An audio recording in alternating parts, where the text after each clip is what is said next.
Hello everyone, I'm Dr. Jyotsna and I work as cataract and glaucoma surgeon here at Indira Gandhi Eye Hospital, Gurgaon. As we know, glaucoma is one of the leading cause of irreversible loss of vision. So early diagnosis and management is important. Here at Indira Gandhi Institute, we have various equipment which helps us in supporting our diagnosis. We perform laser for glaucoma and we also have the surgical procedure for treatment of glaucoma. In glaucoma, patient does not get to know he has loss of vision till the end stage. So early diagnosis is important. So early screening is important. Patient above the age of 40, family history of glaucoma, myopia, these are the risk factor. Patients who have this should do their regular screening. Basically in glaucoma, there are two types, open angle and angle closure.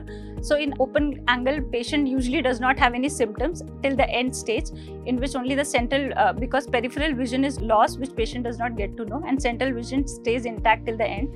However, in angle closure glaucoma, patient can come with symptom of red eye, halos, sudden loss of vision.